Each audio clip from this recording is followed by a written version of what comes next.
nous changer un autre président de la République qui sera dans la posture du président de la République, qui acceptera de porter le boubou et le pantalon du président de la République. mais terre bi loo wax ci terre bi président bi bu ñu ko seetaanee ak ministre yi ci biir terre bi. waaw xam nga loolu c'est symbolique. Déjà ça révèle beaucoup de choses. La première chose que cela révèle c'est que l'État c'est la continuité. Bassirou Diop Macky Sall bu fi nekkoon liggéeyuloon famille Sallène.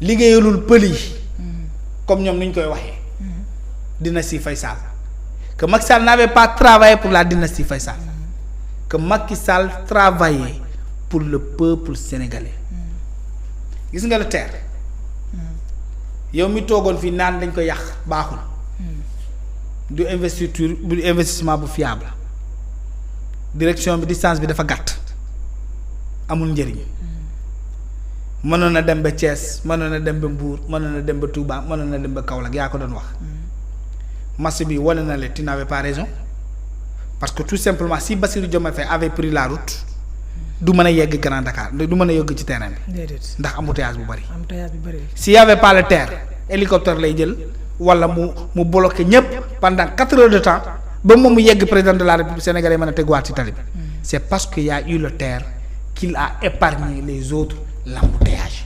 C'est ça être un visionnaire.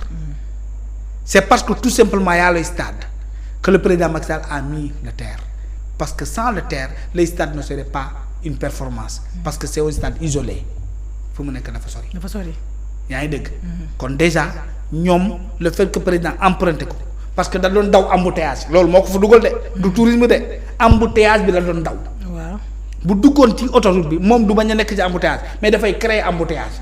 parce que dañuy jalonné tali bi yëpp ba jam ñaajo. te bu dee terre bi moom du dugg. mais bu duggee ci terre bi du embouteillage maanaam lu ko ci dugal yaa ngi dégg embouteillage bi la doon daw.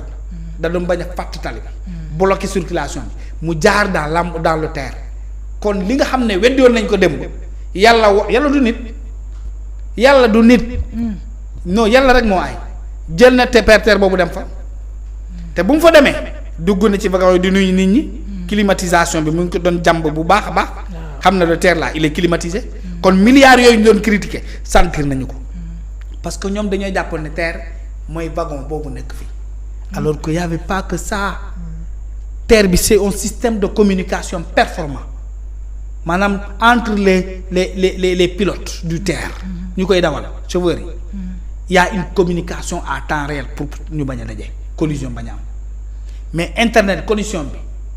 terre bi dafa am connexion internet. waaw am na wifi. dafa am wifi. pour la communication des équipes qui manœuvrent. yaa ngi dégg. y a une ligne téléphonique indépendante de Orange et autres.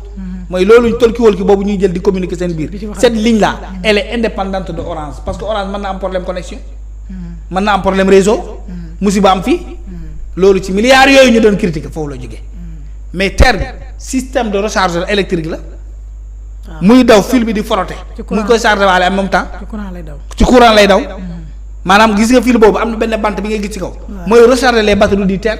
parce que terre bii nii mën na daw ak essence ak carburant mën na daw aussi ak électricité.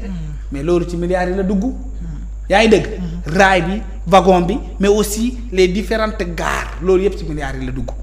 tey Bassirou Diomaye Faye en traversant ce circuit il a été mis à l'épreuve de ces réalisations qui existaient il ne parlera plus de l'argent gâté loolu mooy dëgg mais lan moo ci gën a neex bi ngay dem ci terre bi di romb Dakar Arena dugg Dakar aéroport ak nu mu tudd stade Abdoulaye Wade dem dugg ci douche yi parce que dugg na fa gis na ci biir douche yi sax dafa am ay fauteuil dafa am climatisation dafa am lumière yi nga xam ne ci ñu ci suñu saal yi lañ koy gisee Abano stress tu as vu sa vidéo qui révèle la nature des toilettes de ces stades là am ay hôtel ci biir il a visité le stade kon ñoom ñu doon critiquer stade boobu ñu naan du woon priorité parce que sénégalais yaa ngi dund Lions yi ñëw indaale seen i coupe Macky Sall invité Ousmane Sonko mu ne ñëw ma mu dem Porokhane Bassirou Diomaye Faye xam na ne kon invitation boobu Macky Sall defoon ñoom ñu ignoré ko boycotté ko ñoom waa Pastef Diomaye boycotté Ousmane Sonko boycotté tous les leaders de Pastef ont boycotté ils ont vu les stades là ils ont compris que nos Lions qui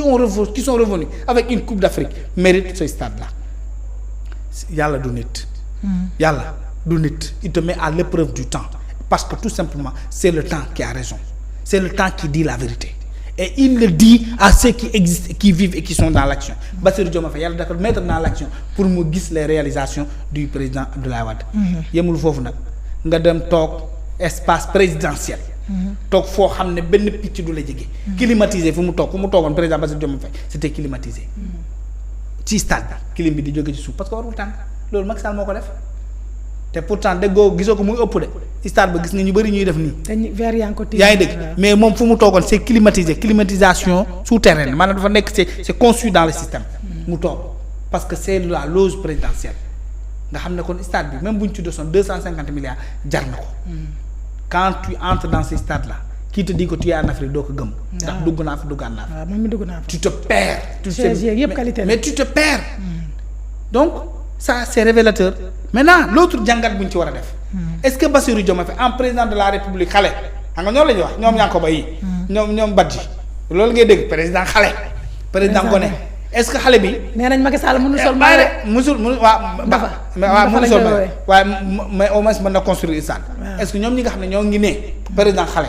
est-ce que xale bi va faire mieux que ça da ko war a jàngal moo xam ne Macky ba muy dem il a respecté toutes ses promesses il a tenu toutes ses promesses de campagne sport bi dafa wax ne nous avons besoin d'infrastructures nouvelles Macky moo toogoon allez-y chercher la vidéo le sport il nous faut des infrastructures modernes adaptées au sport moderne Macky moo ko waxoon ensuite il nous a donné le stade Abdoulaye Wade qui est un stade moderne pour le basket il nous donne Dakar Arena pour la lutte il nous donne l'arène nationale lan moo des lu des wax ma ko Dakar Arena loo fa bëgg am na boo bëggee def concert de musique c'est un stade manipulable intelligent da ngay déplacer yaatal xajal mu gën a jekk bu dee soirée la tout est présent bu dee basket la mën nga fa dugg bu la neexee def volleyball dans les stades Dakar Arena am na pour volley am na pour tennis am na lépp dans ces stades là très intelligent c'est un stade moderne waaye léegi ñoom jeunes yi léegi xale président lan lay defar football